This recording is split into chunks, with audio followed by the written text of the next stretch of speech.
Artificial intelligence isn't just a tool. It is really a reflection on us. It mirrors our norms, our values, and even our biases. When flawed data shapes algorithms, it can unfortunately reinforce systematic inequality.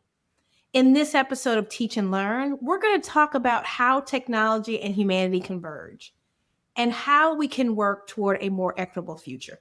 Welcome to Teach and Learn, a podcast for curious educators brought to you by D2L. Each week, we'll meet some of the sharpest minds in the K-20 space.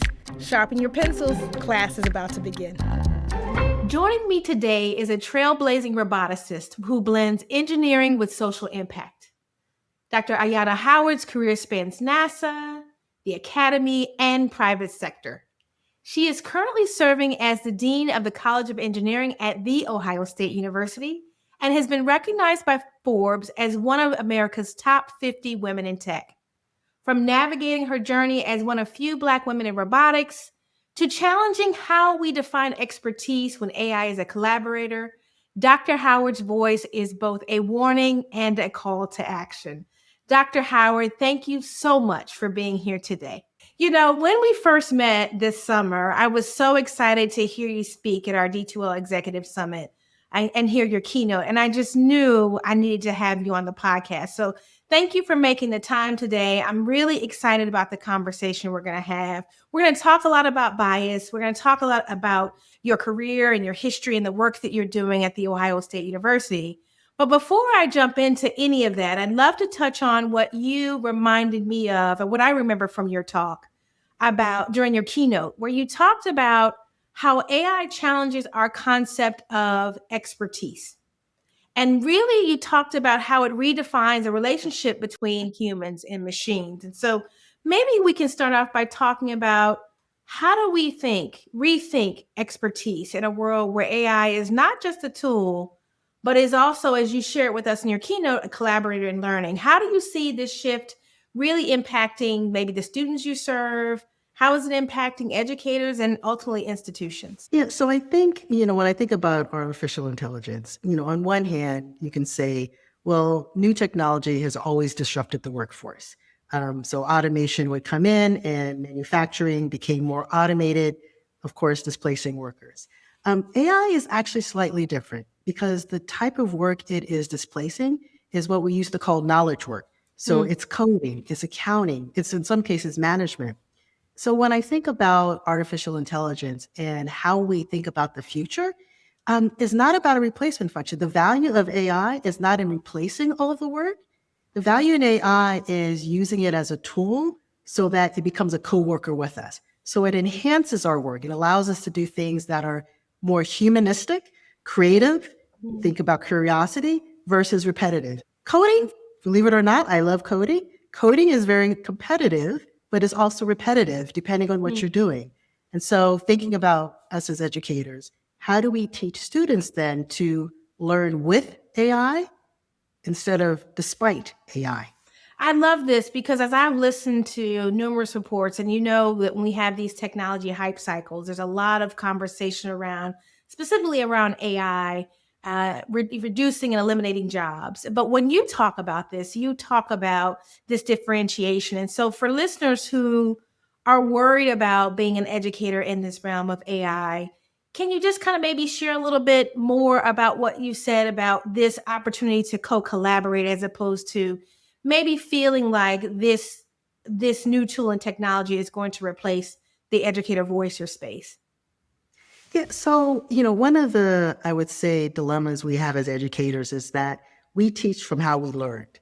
And so how did you learn? It could have been when I grew up, math was about repetition. You had to learn your timetables and memorize it. Like that was how you did learning. And now the calculator can do it much faster and better than I can. And so when I think about how do educators adapt and address this new world of AI, it really is thinking of how do I use AI in my pedagogy? How do I change the way that I teach? How do I change the way I do assessment and testing?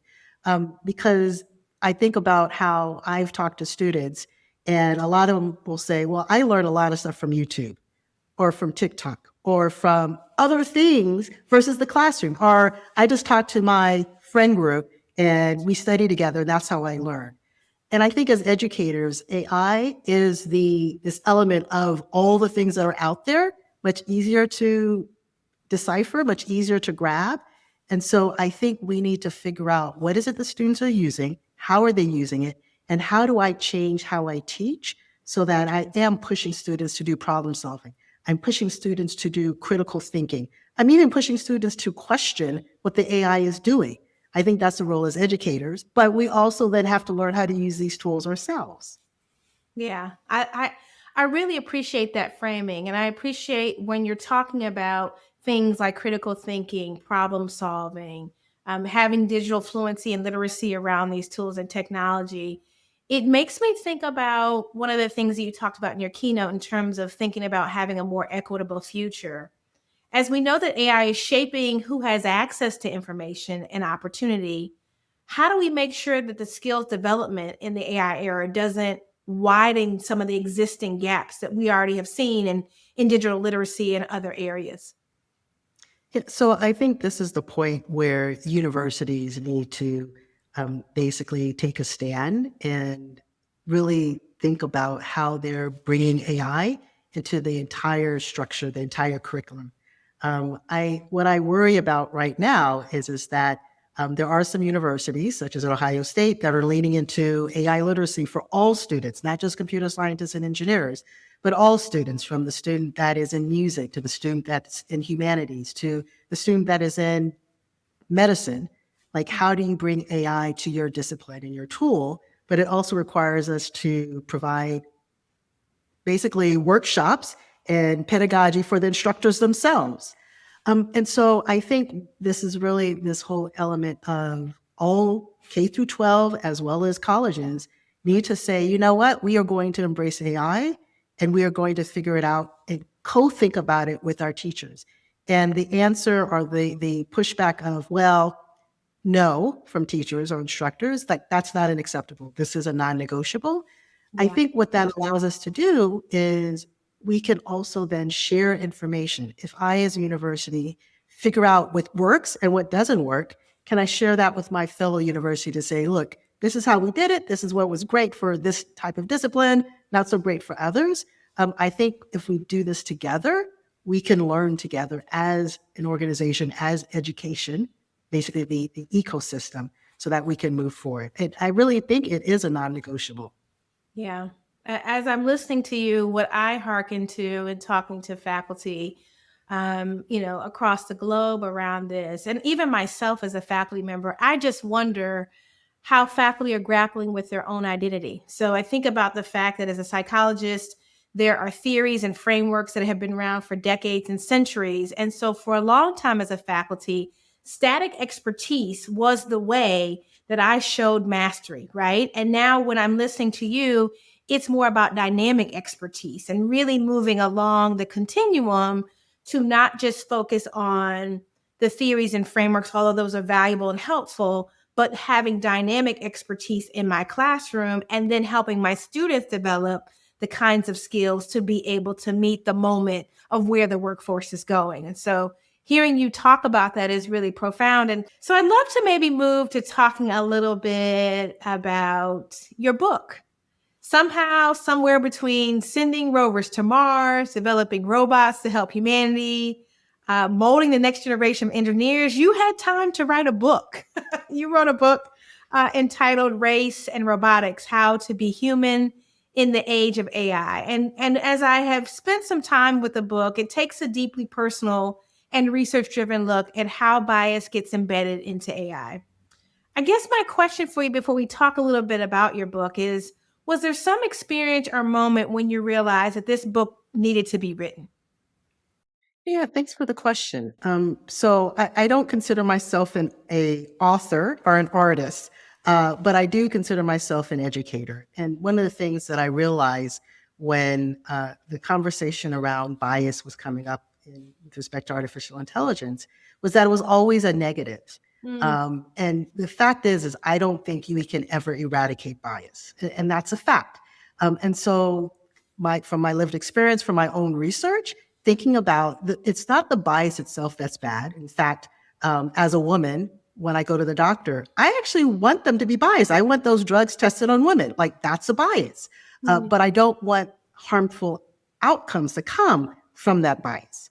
And so really the book was motivated to reframe the conversation, primarily for the future generation of engineers in computer science, but also the world, to understand that, one, AI is already going to be used. It's out there. What do you have as a person that's using these tools to use it, understanding that there is bias in it, but how do you use it so that you don't have the harmful impacts from that bias? And so that was really the motivation. It was me being an educator, realizing that the messaging was totally, I would say, in some cases, wrong. And what should I do whenever you see something that's done incorrectly? As an educator, you want to correct. So that was the reasoning. Well, and I appreciate your framing around bias, not just being seen as a negative, of their negative implications, and that there are opportunities to think about bias from a growth mindset or from an asset-based approach in terms of thinking about maybe research, to your example, and how bias is there and exists, but there is a dichotomy. It's not all, negative. It's not all positive. And so as you think about what you shared and your lived experiences of Black women in robotics in the broader AI conversation, I guess I wonder, how has your personal journey shaped the way you approach building equitable AI systems? Yeah, so I have a philosophy that I really think that we as leaders need to provide space for all voices to be heard. And when I think about when we think about this concept of diversity, it's not just based on race, gender. It's based on experience. It's based on thinking differently. That's really what it's about. Because if I'm creating a product, I want to make sure that it's being useful and used by the world. Not just the US, but the world. And so I need to make sure that there are individuals that are at the table that have that lived experience. And so that's really what it is. And that what I've learned through my lived experience is that, one, having the voices, but also making room so that those voices are heard and are integrated into whatever product you're designing.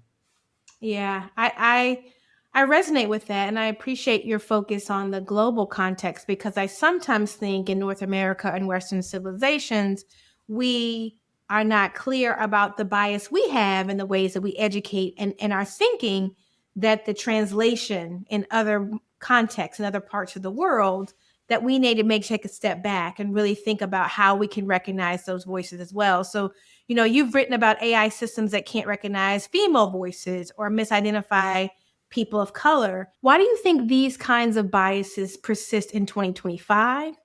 And how do we dismantle them in design and development? Yeah, so one of the reasons they exist is, again, I think that we don't have enough voices coming that are at the table. So I'm going to create from my own lived experience. That's not wrong. It also means that I will not see when there are errors that impact others, because that's not the way I'm looking at the system. Does it work for me? Does it work for my friends? Yeah. Okay, it's working. And so I think that's one of the things why we still have it is that we have, I'm an engineer, I'm a computer scientist. My discipline is that. The way I think about the world is through that lens.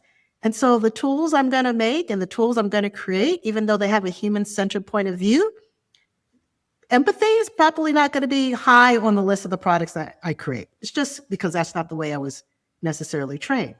And so that is the reason, is just that we don't have enough voices at the table that have differences of experience and opinion. That's really What can good. we do? And what we can do is, one, try to ensure that our educational system trains sufficient number of voices, but it's also bringing in the stakeholders and other groups. It's going out and saying, you know what? There is a community representative. There is a community organization. They may not be programmers or engineers or computer scientists. Is there a way that we can provide space so that we co-create a tool that might be used by that community? And what does that look like? And the problem, I would say, is as a company, it means that the cycle for development is going to take longer. But the output means that you have something that will work for more people. as you talk about the lived experiences, I can resonate with that because as a psychologist, empathy is important to me, right? But I may not have a systems thinking approach. And as I think about this work in the ways that you do. So I really echo your point around making sure that there are multiple voices at the table. And as I talk to institutional leaders, maybe we can talk a little bit about, Ohio State around this. But one of the voices that's really critical is the student voice. And so as you talk about the opportunities to have these voices in the space, I guess I'm wondering, how are you doing that, or how are you seeing that happening at the Ohio State University? So it's working in different aspects and different elements, thinking about the student voice. And the student voice is both the undergrad, it's the professional students, it's the PhDs, the masters, the graduate students. And it's also working professional. So when we think about the student, it's also online students and it's business leaders. And so the students are part of, I would say, the demand function.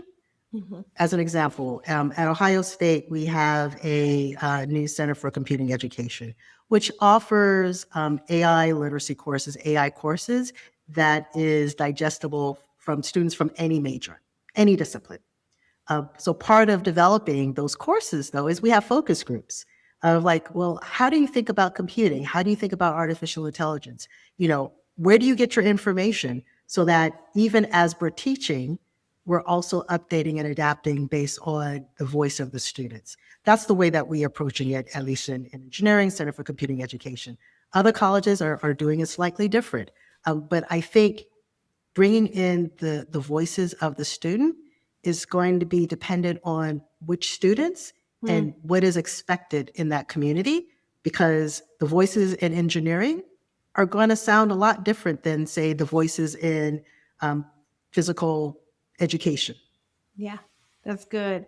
I want to talk about the future, just looking to the future. I want to go back and make sure our listeners really honed in on the point that you made around bias being good. There being opportunities to think about it from this dichotomy of not just being all bad. But your work offers a warning about AI bias, but also this uplifting vision of empowerment. And so what gives you hope right now about the future of AI in education? So what gives me hope is that I still see what I would say those who are advocating pop up their heads every so often and give voice, which means, so people are actually caring about this in some form or fashion. And so that's what gives me hope. I see some states, for example, trying to think about regulation, and having 50 states have different regulations about AI, I think is a bad idea. But because we don't have a national strategy around this, having a state pop its head up and say, you know what, we need to think about our citizens in some form or fashion, along with the companies that are in our state, so that we don't have too huge of a detrimental impact on them and them doing business here. And so I see hope because I see some movement of, there are people out there that actually care. Some companies will say, okay, maybe we will pull back this product because it didn't quite work the way that we thought it was supposed to work. So that's what gives me hope, is that I think we're all trying to get to a point where AI works exactly the way we want for as many people as we want. Motivation of why is different, Yes. but at least we are all trying to get to that end goal. We're all trying to sing off that same sheet of music and get us in the right direction. I love that. So as I'm listening to your hopeful projections of the future, I guess I wonder if you could give one concrete action, maybe for an educator who's listening, a policymaker, maybe someone who's a dean like yourself, or maybe even a technologist, to take today to really be thinking about what are the ways they can ensure more ethical, equitable AI. What might that be? What would that call to action be for those folks? Actually, one that's pretty simple is, if you're using any of the generative AI tools, it could be the Claude or the Gemini or Copilot, there is a way that you can provide feedback when the system provides you an incorrect result. Don't just ignore it, right? Like a lot of us, we're like, that's not the right answer. I'm going to change my prompt, or, I'm going to use another tool. Actually provide some feedback. It's called customer service back to the company. And if enough of us do it around one item or one thing, the company actually does listen. The company takes all of this data, tries to parse through it. And if there is something that is what we call an impulse function, there's a lot of people saying the same thing about this thing that's incorrect, they will go and fix it. And so I think, and that's a simple thing. Just give some feedback. I love that. And that's something that we always are excited about getting at D2L. We have a product idea exchange avenue for our customers and clients to be able to do just that. And so what you will find that when we make improvements to the technology, we're looking for what we call them the pie items. We're looking for the highly rated pie items, how to solve those challenges, how to really adjust the technology. So I echo that +1 and that call to action. I guess before we sign off, I'm going to sign off by asking you to finish a phrase. But before we do that, is there anything else that, given the work that you're doing at Ohio State, given the work that you're seeing in your scholarship, is there something else that you wanted to share with the audience here today? Yeah, so I think one of the things that we can do for ourselves is try to disrupt our own jobs. And so this is where that creativity comes in. I might think of my task. Maybe I'm an accountant. Maybe I'm an educator. Maybe I'm an administrator. Thinking of how would AI disrupt my job? Let me actually try to disrupt my own job, because you know exactly what you do. And then lean into that and say, okay, let me think about this. That means that this could happen, and it will. It's just a matter of time. So start then retraining yourself. So that's kind of the path. But the first step is to use your creativity, use your understanding of your discipline and your knowledge base, and say, how could AI disrupt my job? And then figure out ways that you can disrupt yourself. This is what companies do all the time, so that you can remain relevant in whatever job is of the futures. That's good. Let me ask for a personal advice. Would you, as I take that advice to heart, would it be a good place to start in areas where there is replication? Are there certain areas that may be better or low hanging fruit in terms of how I think about taking this to task and disrupting the work that I'm doing? Yeah, the two lowest hanging fruits are the things that you hate to do. Okay. Maybe it's grading. So the things that's just like, oh my gosh, this is part of my job, but I just don't like it. Yeah. One, there's a win-win, because you might figure out, hey, it's actually easier. And then the other is things that you do over and over and over again. That's repetitious. Some form of, I create a syllabi every semester. And even though I tweak it, it's kind of the same operations. You can actually give AI the book that you're using and say, create a syllabi for this course. Oh my gosh. And so things that you do over and over and over again throughout your career, see what AI does. That's good. That's good. And to your point, for those that may be skeptical listening, I don't think you're saying that in terms of the grading or the syllabus creation, that the output is the final destination, but it is allowing you to move forward and brainstorm and to iterate on some things. But as the educator, you still have the final say in terms of how that work moves forward. Yes. And in fact, once you start using some of these tools, you'll find out they're not 100%. Right. And again, that's when I think about how do we teach our students, understanding even when it's going to fail. Comes with practice, comes with understanding, comes with you being an educator, using the tool yourself and saying, well, I know where it's going to fail. You know what? That's what I'm going to give my students so that they can fail. And then I can teach them how to fix it. Yeah. With their own knowledge. That's really good. And I think it's the iteration that happens. I was thinking about using ChatGPT 5.1 versus the older models and really having to push back on the agents, say, no, that's not what I asked you to do. Go back, do X, Y, and Z, and really, allowing myself and thinking with other faculty that this is an iterative process. So what you thought you knew 6 months ago, the models have changed. And so also continuing to increase your fluency, I think is a really, really big point. But you've given us some really good fodder. Before we sign off, I'm really interested. I'm starting to do this thing where I'm asking my guests to finish this sentence. And so my sentence for you is, being human in the age of AI means leaning into your curiosity and creativity. Okay. That's fantastic. Dr. Howard, really thank you for spending some time with me. Thank you for all the great work that you're doing at the university. Thank you for your book. Thank you for just sharing your expertise with our listeners today. To learn more about what Dr. Howard has to say about identifying and fighting bias, pick up a copy of her book, Sex, Race, and Robots Today. Please check out another podcast, Ingenuity, hosted by Dean Ayanna Howard, to hear more stories of innovation within the Ohio State University College of Engineering. And thank you to our dedicated listeners and curious educators everywhere.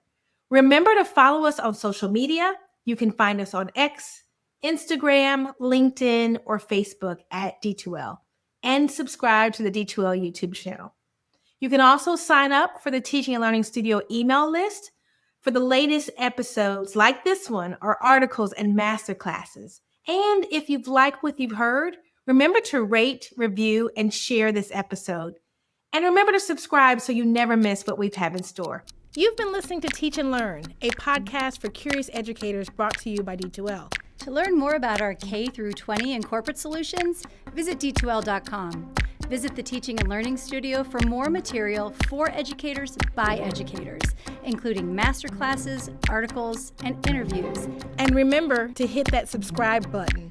And please take a moment to rate, review, and share the podcast. Thanks for joining us. Until next time, school's out.